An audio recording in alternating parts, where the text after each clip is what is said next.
बिलांद भर का Ukraine Russia से लड़ कैसे पा रहा है, इसके पीछे जो ये है ना, ये है यूडीसीजी जो है ना, यूक्रेन डिफेंस कॉन्टैक्ट ग्रुप। ये है असली ताकत जो जेलेंस्की के पीछे खड़ी है। रूस तुम पे हमला करता है तो बेटा पीछे मत देखना कि ट्रंप कहां है, ट्रंप आएगा बचाने, ट्रंप नहीं आ रहा बचाने। कि रूस को कैसे रोकना है, ट्रंप कह रहा है तुम पैसे कितने खर्च कर रहे हो ये बताओ। दंदनाता हुआ यूक्रेन पे बम मार रहा है, ड्रोन मार रहा है, बैलिस्टिक मिसाइल मार रहा है, और यहां पे ये सब लोग खौफजदा हैं, थर थर कांप रहे हैं, क्योंकि बगल में यूक्रेन है यार इनके।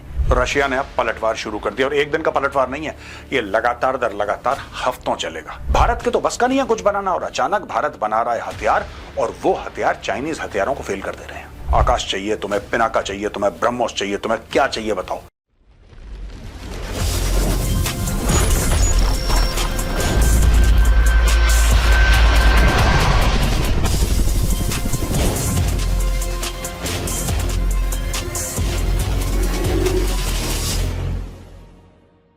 जय हिंद दोस्तों, मैं हूं मेजर गौरव और आप देख रहे हैं द चाणक्य डायलॉग्स। ये जो पूरा रशिया यूक्रेन का मामला है, ये और पेचीदा होता चला जा रहा है दोस्तों। मैं आपको बताऊंगा लोग कितने पैसे खर्च कर रहे हैं, कितना प्रेशर आ रहा है अमेरिका से कि भाई हमें छोड़ो, अपने मामले खुद संभालो। वहां पे रूस ने कौन सा पलटवार करा है यूक्रेन के ऊपर, और सारी की सारी चीजें एंड में भारत से कैसे जुड़ती हैं दोस्तों। ये आज का वीडियो है, जरूर इस वीडियो को एंड तक देखिएगा। एक तो सबसे बड़ी खबर यह है दोस्तों, यूएस डिफेंस सेक्रेटरी पीट हेग्सेथ जो हैं, वो नेटो की मीटिंग जो यूक्रेन के मामले में होने वाली थी उसको स्किप कर रहे हैं। ये पहली बार है पेंटागन का chief, because this guy is the chief of the pentagon, ये स्किप कर रहा है मीटिंग। ये अब इस मीटिंग में नहीं जाएगा। Pete Hegseth was invited for the Ukraine defence contact group.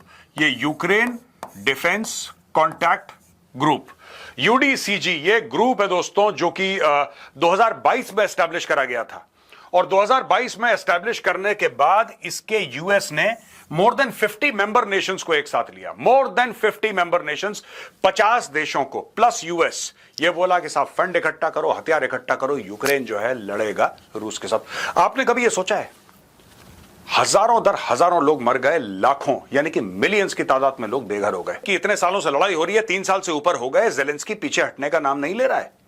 और रूस को छोटा मोटा पार नहीं है, Russia is a military super power.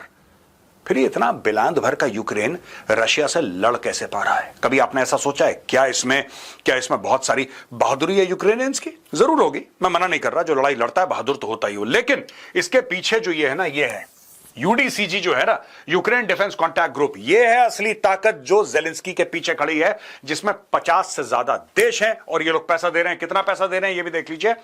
Collectively provided Ukraine with some 126 billion, 126 अरब डॉलर दिए इन लोगों ने यूक्रेन को, जिसमें से अमेरिका ने 66.5 बिलियन डॉलर दिए हैं। इतनी मोटी रकम दोस्तों, this is twice India's defence budget. अगर हम 80 अरब डॉलर माने इंडिया का डिफेंस बजट, तो सारा मिलके over a period of 3 years they have given 126 billion dollar plus to Ukraine. समझ लीजिए कितनी बड़ी मदद है।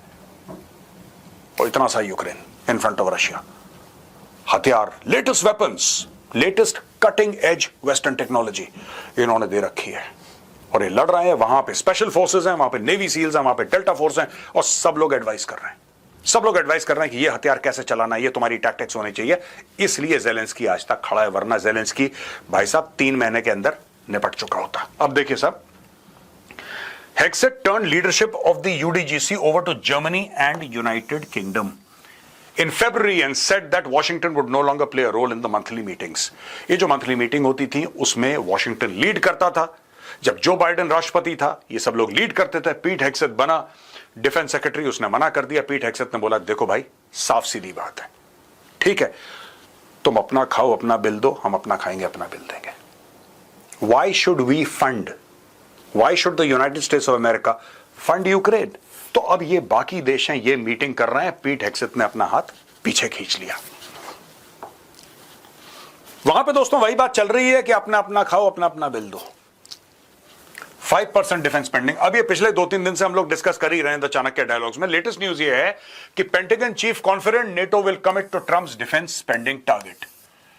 पीट हेग्सेथ जो कि पेंटागन का चीफ है, यूएस का डिफेंस सेक्रेटरी है, उसका यह कहना है कि भाई देखो, ये जो ट्रंप का डिफेंस स्पेंडिंग टारगेट है किसके लिए? अमेरिका के लिए नहीं, नेटो कंट्रीज के लिए। अब इस चार्ट के थ्रू दोस्तों मैं आपको समझाता हूं, फिर मैं वापस इस टेक्स्ट पे आऊंगा, पहले चार्ट समझ लीजिए। Defence expenditure as share of GDP percentage, ये लाइट में है 2014, डार्क में है 2024, यानी कि पिछले साल का है, which is a fairly accurate figure so far. अब आप देखिए जो पोलैंड है, अगर आप पोलैंड की चार्ट देखिए भाई, 2014 में पोलैंड था लेस देन 2%, अब पोलैंड पहुंच गया है करीब 4.2% पे, लगभग सबसे ज्यादा पोलैंड का है, लगभग 4.2% ऑफ इट्स जीडीपी पोलैंड लगाता है डिफेंस में। फिर एस्टोनिया देखिए, ये यहां तक ठीक है सब, ये नेदरलैंड्स का मामला है, यहां तक ठीक है।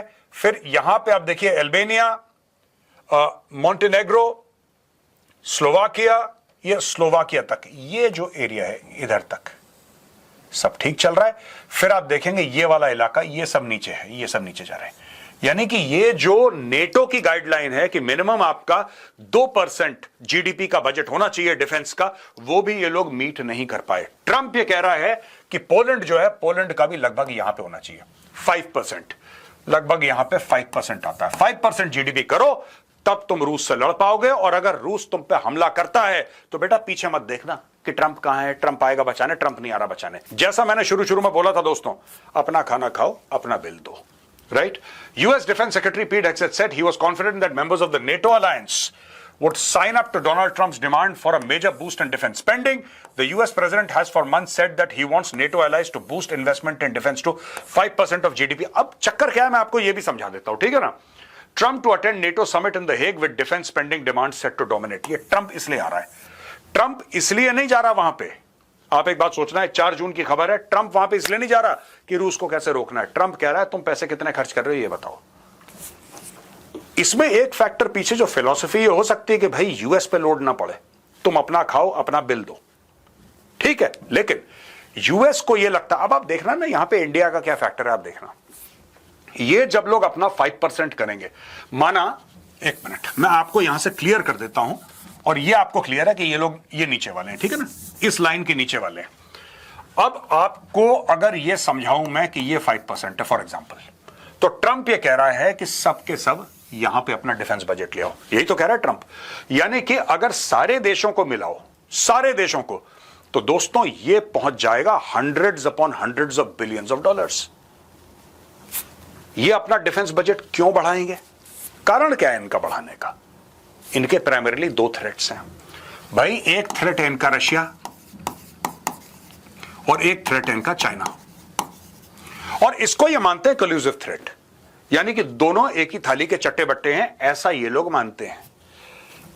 इनकी कैपेसिटी नहीं है हथियार बनाने की, ज्यादातर इसमें फर्स्ट वर्ल्ड कंट्रीज हैं, मोटा पैसा है इनके पास, राइट?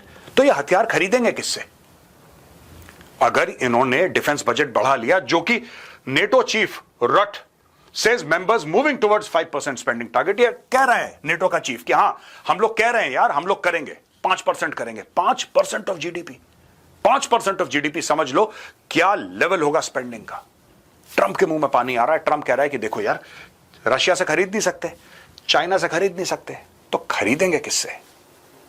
फिर तो इनको खरीदना पड़ेगा अमेरिका से, और अमेरिका इन पे प्रेशर डालेगा, अपना बजट बढ़ाओ। वहां पे रूस है, दंदनाता हुआ यूक्रेन पे बम मार रहा है, ड्रोन मार रहा है, बैलिस्टिक मिसाइल मार रहा है, और यहां पे ये सब लोग खौफजदा हैं, थर-थर कांप रहे हैं, क्योंकि बगल में यूक्रेन है यार, इनका नेबर है, ईस्टर्न यूरोप में। तो गेम क्या है फिर? गेम यह है कि तुम्हें अगर हथियार खरीदने हैं तो तुम्हें मजबूरन, क्योंकि तुम लोग तो बनाते नहीं वैसे हथियार, या बहुत कम बनाते हो, तो तुम लोग किससे खरीदोगे? तुम लोग अमेरिका से खरीदोगे, और तुम लोग फिर असल में अमेरिका की छत्र छाया के नीचे आ जाओगे, और अमेरिका से तुम अरबों खरबों डॉलर के हथियार खरीदोगे। अब सबको जहाज चाहिए, सबको जहाज चाहिए। अब यूरोप में मुख्य तौर पे 2-3-4 किस्म के जहाज हैं। एक तो ग्रिपेन है जो स्वीडन बनाता है, एक राफेल है जो फ्रांस बनाता है, डसॉल्ट एविएशन वाला, एक है आपका यूरोफाइटर जो कि एक जिसको कहते हैं कंसोर्शियम है, 3-4-5 देशों का, वो मिलकर बनाते हैं। तो वो थोड़ा सा कॉम्प्लिकेटेड मामला है। लेकिन अगर आप ब्रेड्थ ऑफ ऑपरेशंस देखें तो अमेरिका जैसा ब्रेड्थ ऑफ मैन्युफैक्चरिंग ऑपरेशंस तो किसी भी देश का नहीं है, और अमेरिका उस लेवल पर हथियार बनाता है कि all these countries they would want to spend money and buy from the United States of America. बीच में भारत आता है, बीच में भारत आता है, जिसको सब लोग कह रहे थे कि नहीं, ये तो भारत तो सबसे बड़ा इंपोर्टर है यार दुनिया में, भारत के तो बस का नहीं है कुछ बनाना, और अचानक भारत बना रहा है हथियार, और वो हथियार चाइनीज हथियारों को फेल कर दे रहे हैं। अब ट्रंप कह रहा है कि यार एक बात बताओ, अगर ये लोग यानी कि जितनी भी यूरोपियन कंट्रीज अगर कल ये सोच लेती कि हमें तो आकाश चाहिए, हमें तो पिनाका चाहिए, हमें तो एटीजीएस चाहिए, ठीक है, हमें नाग मिसाइल चाहिए, हमें अग्नि चाहिए, हमें पृथ्वी चाहिए, हमें त्रिशूल चाहिए, हमें कंप्लीट जिसको कहते हैं इंद्रजाल चाहिए, हमें पूरा एक इकोसिस्टम चाहिए जो भारत बना रहा है, तो भारत की चीजें काफी इफेक्टिव हैं, जबरदस्त इफेक्टिव हैं, और अमेरिकन इक्विपमेंट का फ्रैक्शन ऑफ द कॉस्ट पे है, तो ये लोग भारत से क्यों ना खरीदें। अब आप समझ गए ट्रंप क्यों चिड़चिड़ा बैठा है, क्यों आपको ऐसा लगता है कि हो सकता है भारत से वो खुश नहीं है। खुश क्या करना, हमने गाना गा के उसको खुश करना है। ट्रंप क्यों नहीं खुश है, क्योंकि ये जो है ना दोस्तों, ये भाई साहब अरबों डॉलर का पाए है, और हर साल का पाए है अरबों डॉलर का, अरबों दर अरबों डॉलर खर्च होंगे यहां पे, और ट्रंप चाहता है कि सारा का सारा ये हजम कर जाए। इसीलिए मैं कई बार कह चुका हूं in the past, Indian company should simply go to Europe, अपने अलग अलग जगह आप जर्मनी के अंदर या कहीं पर भी आप जाइए और आप अपने ऑफिसेज बनाइए, आप अपने ऑफिसेज बनाइए वहां पे जाके, और इनको डेमोन्स्ट्रेट करिए और बोलिए खरीदो, आकाश चाहिए तुम्हें, पिनाका चाहिए तुम्हें, ब्रह्मोस चाहिए तुम्हें, क्या चाहिए बताओ, we will provide you everything, जिस लेवल पे तुम्हें चाहिए वील प्रोवाइड यू, राइट। मैं आपको बता रहा हूं, आपने कभी भारत को एज अ वेपन्स मैन्युफैक्चरर नहीं सोचा होगा, लेकिन जियोपॉलिटिकल खेल ऐसे होते हैं कि किसी को समझ में नहीं आते। अचानक एक दिन रूस यूक्रेन पे हमला करता है, चाइना की लगभग गोद में तो जाके नहीं बैठता, मैं ऐसा तो नहीं बोलूंगा, लेकिन चाइना के बड़ा क्लोज हो जाता है। अब दुनिया एक्लूसिविटी के नजरिए से उसको देख रही है कि कल्यूसिव थ्रेट है, दोनों मिल गए। अब बताओ तुम हथियार खरीदोगे कहां से यार, कौन है बड़ा वेपन्स मैन्युफैक्चरर वर्ल्ड में? बाकी अमेरिका से खरीदो, अमेरिका से खरीदो। यहां पे पहलगाम पे अटैक होता है, ऑपरेशन सिंदूर लॉन्च होता है, और दुनिया, अब जो दुनिया को यह पता ही नहीं था कि आकाश कौन सी चिड़िया का नाम है, आज दुनिया कह रही है भाई साहब एक मिनट दिखाना जरा यार, आकाश के बारे में बात करनी है। हेलो, हाँ, स्पेन से बोल रहे हैं, भाई साहब जरा आकाश एनजी के बारे में समझाओ, ये है क्या यार, बड़ा नाम सुन रहे हैं, क्या हम इसका डेमोन्स्ट्रेशन देख सकते हैं?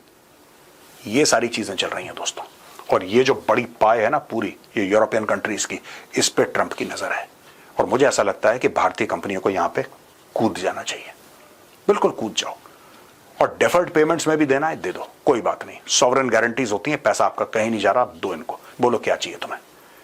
And Indian companies can manufacture extremely fast, extremely fast. अब दोस्तों ये 4 जून 2025 की खबर है। Trump says Putin to retaliate over Ukraine attacks as peace remains distant. और जो मैंने पिछली स्लाइड में कवर करा था ना कि ये लोग डरे पड़े हैं, सारे के सारे नेशंस ये डरे पड़े हैं, चुपचाप बैठे हैं, अब क्या होगा, ये होगा, ये देख रहे हैं आप, आग लग रही है। Kyiv's mayor Vitali Klitschko says the attack on the capital continues. Stay in the shelter. Russia launches aerial assault on Kyiv days after Ukraine's audacious drone attack on bomber fleet. Russia ने अब पलटवार शुरू कर दिया, और एक दिन का पलटवार नहीं है, ये लगातार दर लगातार हफ्तों चलेगा, ये हफ्तों चलेगा, और डायरेक्टली अब यूक्रेन की कैपिटल को गाजा बनाने के मूड में है रशिया। मैं आपको fact, let's be very honest, what Russia is planning now. Russia says कि यार ये अच्छा नहीं लगा हमें, अब हम ठोकेंगे तुम्हें। Russia launch drones and ballistic missiles at multiple targets across Ukraine, with officials reporting the capital Kyiv had been hit and at least 3 people wounded. Ukraine is hit by nightly barrage of Russian drone and missiles. अब ये सारी की सारी चीजें हैं ना, आप अपना बजट 5% कर दो, अब सबकी नजर उस पर है, सबकी नजर उस पर है, अमेरिका की नजर उस पर है। अब ज़ेलेंस्की ये कह रहा है कि यार ये देखो, ये आग जो लग रही है, ये बम पटाखे फट रहे हैं, ये लोग मर रहे हैं, ये देखो घरों में आग लग रही है, ये मैं किसके लिए कर रहा हूं? ये तो मैं तुम्हारे लिए कर रहा हूं यार। ये ज़ेलेंस्की की सेल्स पिच है, ज़ेलेंस्की की मार्केटिंग है कि मैं तो तुम्हारे लिए कर रहा हूं। ये जो सीने पे मैं गोलियां खा रहा हूं, ये तुम्हारे लिए खा रहा हूं। क्या तुम मुझे फंड भी नहीं कर सकते? क्या तुम मुझे हथियार भी नहीं दे सकते? देखिए ज़ेलेंस्की टिपिकल है, जब तक इसको फंड मिलते रहेंगे, जब तक हथियार मिलते रहेंगे, लड़ता रहेगा, इसको कोई फर्क नहीं पड़ता कितने यूक्रेनियंस मर जाएं, इसको कोई फर्क नहीं पड़ता। He will simply keep on fighting and he will say that तुम लोग क्यों मर रहे हो। ये पूरे यूरोपियन कंट्रीज को पैगाम दे रहा है कि तुम लोग क्यों मर रहे हो, तुम लोग क्यों मरवाना चाहते हो अपने लोगों को? है ना मेरे बंदे मरने के लिए। आपने कभी एक बात देखी, ज़ेलेंस्की पैसा मांगता है, ज़ेलेंस्की हथियार मांगता है। ज़ेलेंस्की ने कभी पूरे जोर शोर से दुनिया को यह बोला कि आओ ट्रूप्स भेजो यूक्रेन में, मेरे साथ खड़े होके कंधे से कंधा मिला के चलो रशिया के साथ लड़ते हैं? कभी एक आता, कभी बार इसने कोने में बोला होगा, लेकिन ज़ेलेंस्की के स्टेटमेंट्स में यह ढूंढना बहुत मुश्किल है। ज़ेलेंस्की पैसे मांगता है, ज़ेलेंस्की हथियार मांगता है, पर ज़ेलेंस्की कभी यह खुल के बार बार यह बात रिपीट नहीं करता कि आओ फौजें भेजो, अमेरिका अपने मरीन्स भेजे, चलो रूस के खिलाफ लड़ते हैं। यह उसका गेम है ही नहीं। रूस के खिलाफ लड़ाई जीतना या हारना उसका एम नहीं है। उसका यह है कि यह वॉर प्रोलॉन्ग होता रहे, यह वॉर प्रोलॉन्ग होता रहे, यह बढ़ता रहे, आगे बढ़ता रहे। जब तक यह बढ़ेगा, जब तक यह फसाद बढ़ेगा, तब तक वो गद्दी में बैठा रहेगा। यह वही काम कर रहा है, या मुझे उल्टा बोलना चाहिए, बांग्लादेश का मोहम्मद यूनुस वही काम कर रहा है जो यूक्रेन का ज़ेलेंस्की कर रहा है।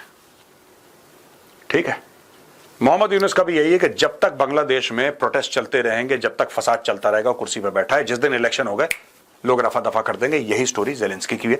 मैं इनको कंपेयर नहीं कर रहा, यू कैन नॉट कंपेयर, दोनों में जमीन आसमान का फर्क है और कोई लॉजिक बनता भी नहीं है। लेकिन आपको एक आइडिया देने के लिए कि चल क्या रहा है, इसलिए मैंने आपको समझा दिया है। Putin reject Zelensky's call for peace talks, accuses Ukraine of deadly bridge attack in Russia. दोस्तों ये पुतिन ने बता दिया है यहां पे कि भाई Putin also rejected the idea of a full cease fire in Ukraine. ये मना कर दिया। पुतिन ने बोला कि भैया ये तो होगा नहीं है। और 2 bridges in Russia's Bryansk and Kursk regions collapsed overnight on 31st of May। ये आप जानते हैं वो ब्रिज के नीचे उसने लगा दिया था और टीएनटी लगा के उसने उड़ा दिया पूरा ब्रिज यूक्रेनियंस ने। अब ये कह रहा है कि नहीं यार, इनका ये कहना है कि ये टेररिस्ट एक्ट है। रशिया ने बोला why reward them by giving them a break from the combat which will be used to pump up the regime with Western arms to continue their forced mobilization and to prepare different terrorist attacks। बंदी कर दो, कह रहा है no piece. ये attack करता है, फिर ये शांति की बात करता है, और ये भाई साहब है, ये कह रहा है मैं तुम्हें छोड़ूंगा नहीं। आप देख रहे हैं उंगली उंगली दिखा रहा है, ये कह रहा है छोड़ूंगा नहीं मैं, I will not leave you, no peace, शांति वांति भूल जाओ। और इसने बड़े स्मार्टली, इस मामले में ज़ेलेंस्की को मानना पड़ेगा, तुर्की में पीस मीटिंग हो रही है या होने वाली है, सब लोग तैयारी कर रहे हैं कि यहां से ज़ेलेंस्की आएगा, यहां से ये आएगा, यहां से रशियन आएगा, ये सब लोग आएंगे और तुर्की में बैठ के हम लोग शांति की बात करेंगे। सब कुछ सेट है, सब कुछ सेट है जी, इतने बजे आएगा, सारा प्रोटोकॉल सेट है। और अचानक एक दिन पता लगता है कि यूक्रेन के ड्रोन्स जाते हैं और इनके बॉम्बर फ्लीट को, एक बड़े से बॉम्बर फ्लीट को उड़ा देते हैं।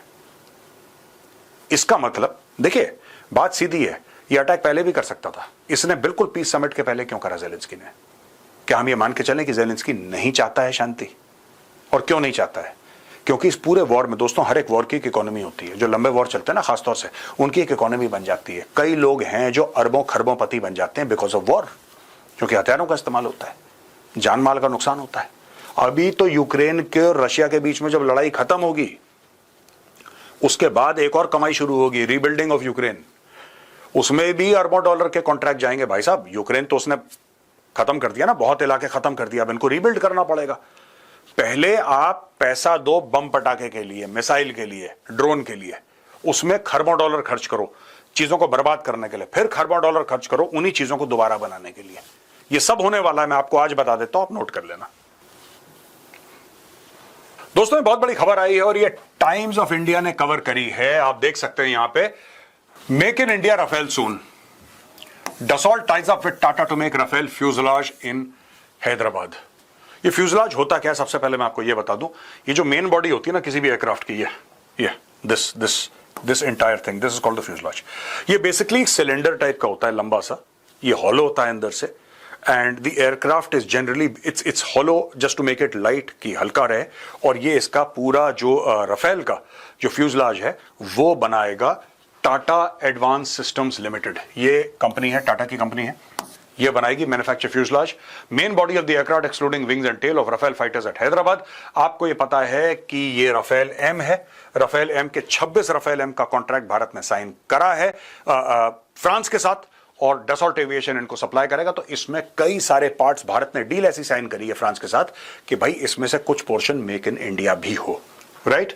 Under this deal the 26 Rafale M jets will be delivered in 28 to 30 time frame, including the setting up of a production facility for fuselages as well as MRO facilities for aircraft engine sensors weapons in India. It is a part of a 63,887 crore USD 7.6 billion deal to acquire 26 Rafale M jets. ये marine version है, ये हमारे aircraft carrier, ठीक है जी, INS Vikrant के ऊपर take off होंगे, land होंगे, उसी के ऊपर रहेंगे. They are meant for this. अच्छा, इसमें से एक और सवाल आ रहा है कि ये साहब, ये जो हमने पुराने राफेल खरीदे थे एयरफोर्स के लिए, तो 3-4 साल पहले आए थे, ये उससे ज्यादा महंगे क्यों हैं? ये ऐसा क्या हुआ? इसका प्राइस इतनी जल्दी क्यों इतना बढ़ गया? ये भाई साहब, ये सी वाटर में, एक तो ये सी वाटर होता है, वहां पे सॉल्ट कंटेंट होता है बहुत ज्यादा समुद्र में, ये समुद्र के लिए स्पेशली बनाए गए हैं. और ये देखिए, this is for that thing no, कि to latch on to it, क्योंकि एयरक्राफ्ट लैंड करता है, when it lands on that, वो एक कैटापुल्ट टाइप का होता है ना, which throws the aircraft forward and then you hang on to that cable so that the aircraft stops and all that. उसके लिए आपको फ्रेम बहुत ज्यादा तगड़ा, बहुत ज्यादा मजबूत चाहिए. नॉर्मल एयरक्राफ्ट कैरियर में लैंड और टेक ऑफ नहीं कर सकता, तो उसमें काफी सारे मॉडिफिकेशंस आपको चाहिए होते हैं. कई सारे कारण हैं, 2-3 मैंने आपको बता दिए. That is why this is slightly more expensive. Dassault Aviation and TASL, Tata Advanced Systems Limited, have established 4 production transfer agreements under which critical structural components of the Rafale, such as the rear fuselage, lateral shells, complete rear section, central fuselage and front section will be manufactured for India and international markets. तो यहां से जो fuselage के बारे में, ये fuselage जो manufacture होगा, जो टाटा एडवांस सिस्टम्स बनाएगा राफेल यानी कि डसॉल्ट एविएशन के साथ, सिर्फ भारत के राफेल्स के लिए नहीं है, ये इंटरनेशनल मार्केट्स के लिए भी है. ये विदेश में भी जो डसॉल्ट एविएशन सप्लाई करेगा, उसका फ्यूजलाज भी भारत में बनेगा. बहुत बड़ी जीत है भारत के लिए. यहां पे एयरक्राफ्ट मैन्युफैक्चरिंग इकोसिस्टम के लिए बहुत बड़ी जीत है ये. और दोस्तों, ये आज के वीडियो की आखिरी स्लाइड आप देख सकते हैं, ये द प्रिंट से हमने लिया है, और ये आर्टिकल है, ये आर्टिकल के 2 पैराग्राफ ही हमने लिए हैं. Lieutenant general HS Panag, general Panag, very very senior officer, he was central army commander, he was northern army commander. It's a well known person who comments on strategic defence, national security matters. इस पे comment करते हैं general Panag. और मैं ये समझाने से पहले ना, मैं चाहता हूं कि मेरा एक छोटा सा वीडियो देखिए. You see, if China attacks India, which China will, there is going to be a war between India and China. I've been saying this for a very, very long time, ladies and gentlemen, and I would like to repeat this today. There will be a war between India and China.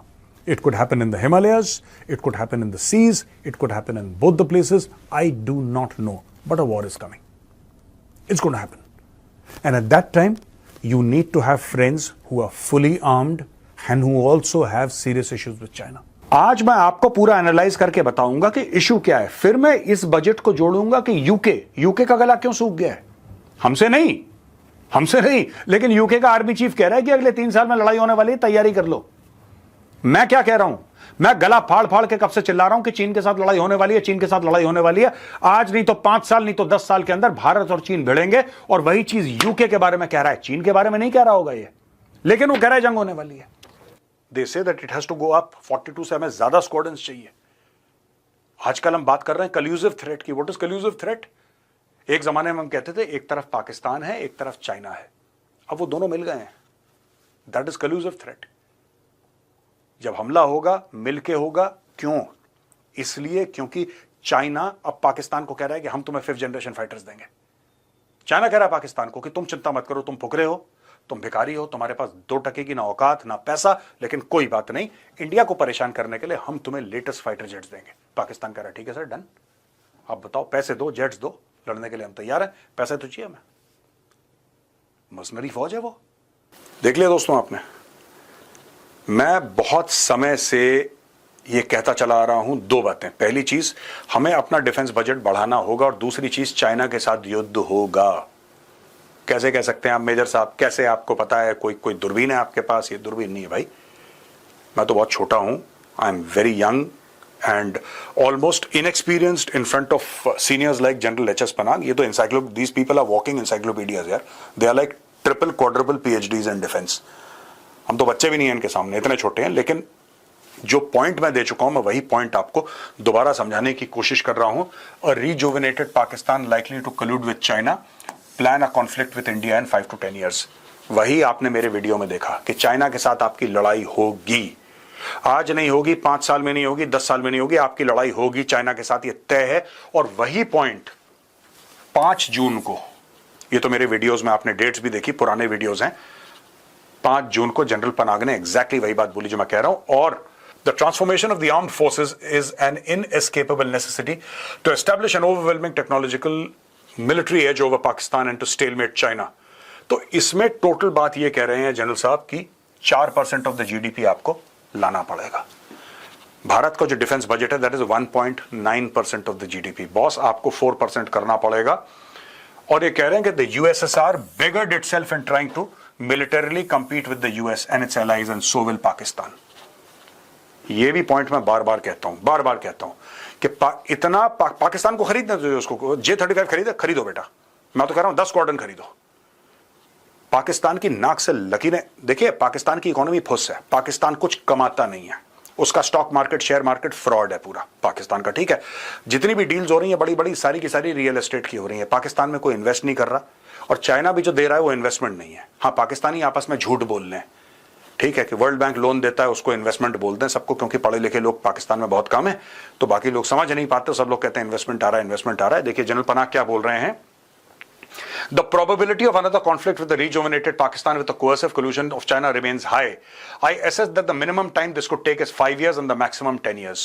वही बात जो मैंने बोली, आज नहीं तो 5 नहीं तो 10 साल के अंदर लड़ाई होनी है भैया आपकी, चीन के साथ आपकी लड़ाई होगी। और कल्यूसिव थ्रेट क्या है, ये कोल्यूजन की क्या बात कर रहे हैं, यानी कि Pakistan and China together. Pakistan को क्या चाहिए, पाकिस्तान को चाहिए पैसा। पैसे के लिए पाकिस्तान, देखिए जैसे टीम की जर्सी होती है ना, आप टीम की जर्सी पहनते हैं, आप जिस टीम से क्रिकेट या हॉकी खेलते हैं टीम की जर्सी होती है, पाकिस्तान के मुंह पे पैसा मारो, जर्सी बदल के दूसरी साइड से खेलेगा। ये तालिबान के लिए भी बैटिंग करते हैं, अमेरिकन के लिए भी बैटिंग करते हैं, चाइनीज के लिए भी बैटिंग करते हैं, ये सब के लिए बैटिंग करते हैं। ये जो उनको पैसा दे, इनका आर्मी चीफ अरब्स के लिए बैटिंग कर रहा है।